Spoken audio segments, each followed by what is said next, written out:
नमस्कार शेतकरी मित्रांनो, स्वागत आहे अवधूत ॲग्रोमार्ट यूट्यूब चॅनलमध्ये। शेतकरी मित्रांनो, यावर्षी खरीप हंगामामध्ये कापूस पिकाची लागवड मोठ्या प्रमाणात शेतकरी लोक करत आहे। जर तुम्हाला मात्र कापसाचे जास्त उत्पादन घ्यायचे असेल तर हा व्हिडिओ शेवटपर्यंत नक्की बघा। यामध्ये मी तुम्हाला खत व्यवस्थापन कशा पद्धतीने करायचं, त्यानंतर जास्त उत्पादन घेण्यासाठी कोणत्या महत्त्वाच्या गोष्टी तुम्हाला करावा लागणार आहे आणि त्यानंतर शेवटचं म्हणजे फवारणी व्यवस्थापन कसे असणार आहे याची संपूर्ण माहिती आपण आजच्या व्हिडिओमध्ये जाणून घेणार आहे। तर व्हिडिओ तुम्ही शेवटपर्यंत नक्की बघा। जर तुम्ही या व्हिडिओवर नवीन आला असाल, सर्वप्रथम व्हिडिओला लाईक करून चॅनल सबस्क्राइब करा। शेतकरी मित्रांनो, जास्त उत्पादन घेण्यासाठी आपल्याला काही गोष्टीचा चांगल्या प्रमाणामध्ये नियंत्रण करायचं आहे, जेणेकरून योग्य वाणाची निवड करणं आहे। त्यासाठी जर तुम्हाला योग्य वाण कोणतं घ्यायचे असेल त्यासाठी आपल्याला व्हिडिओ टाकलेला आहे, त्यापैकी तुम्ही कोणतेही एक योग्य वाण निवड करू शकता।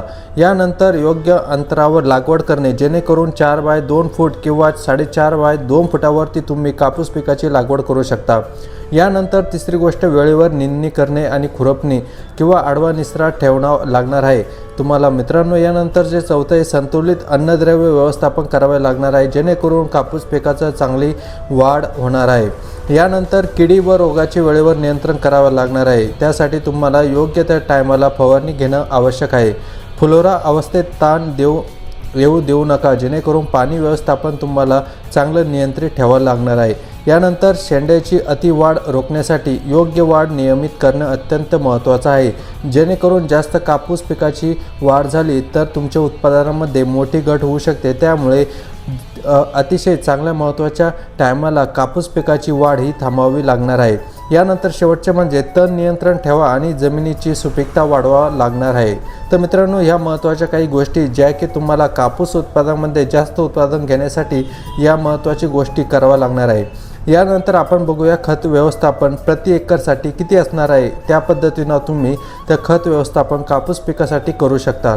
लागवडीवेळी DAP 50 किलो किंवा NPK 12-32-16 50 kilo plus single super phosphate 50 kilo आणि प्लसमध्ये झिंक सल्फेट 10 किलो आणि शेवट 10 ते 15 दिवस आधी तुम्हाला हे खत द्यावे लागणार आहे।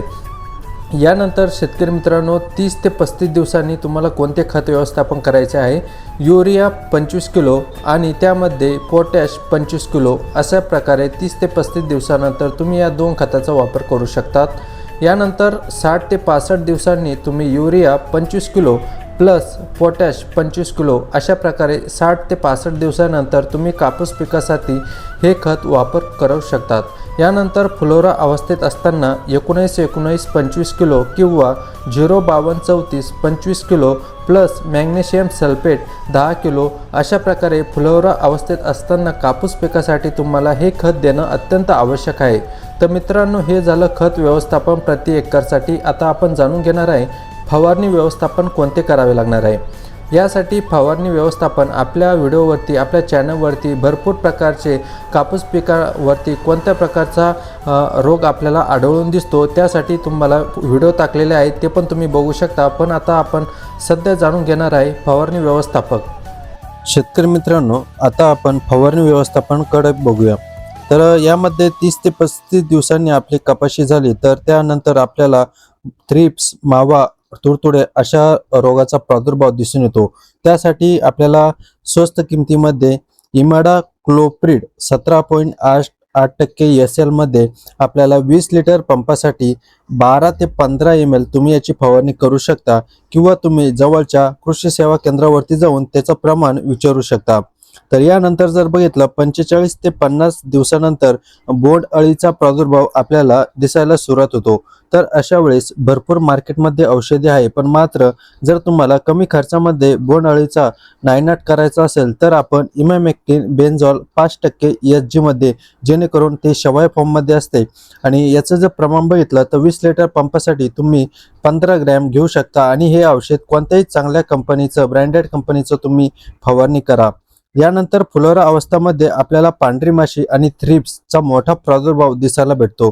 यामध्ये जर बघितलं तर फवारणी कोणते औषध वापरावे, थायोमेक्झॉम 25% WG मध्ये तुम्ही याचं प्रमाण घेऊ शकता। तर याचं जे प्रमाण वेगवेगळ्या कंपनीच्या औषधावरती डिपेंड असतात, तर तुम्ही हे घटक असलेले कोणत्याही कंपनीचं औषध घेऊ शकता दुकानदाराकडून आणि त्याचं प्रमाण तुम्ही त्याच्या पद्धतीने लिहून घेऊ शकता। तर यानंतर बघू शकता बोंड लागल्यानंतर गुलाबी बोंडअळीचा प्रादुर्भाव दिसतो.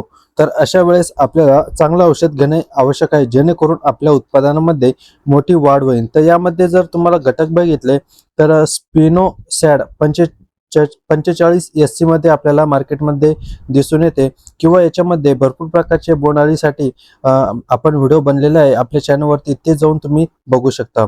तर यानंतर जर बघितलं आपण तर रोगासाठी गरजेनुसार भरपूर प्रकारचे वेगवेगळे कपाशीवरती रोग असतात, त्यानुसार तुम्ही तुमच्या हिशोबाने औषध फवारणी करू शकता, जेणेकरून अळीचा पूर्णपणे नायनाट होतो आणि आपल्याला काही ठिकाणी करपा दिसून येतो. तर अशा वेळेस हेक्झाकोनाझोल बुरशीनाशकचा पण तुम्ही याच्यामध्ये वापर करू शकता.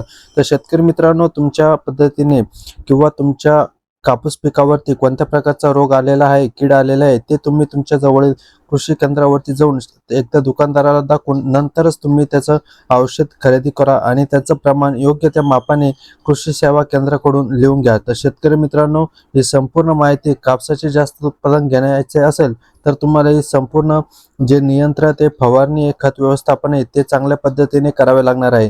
तर शेतकरी मित्रांनो, व्हिडिओ जर आवडला असेल तर आपल्या जवळील शेतकऱ्यांना व्हिडिओ नक्की शेअर करा आणि भेटूया एकदा पुन्हा अशाच नवीन माहितीसह. धन्यवाद.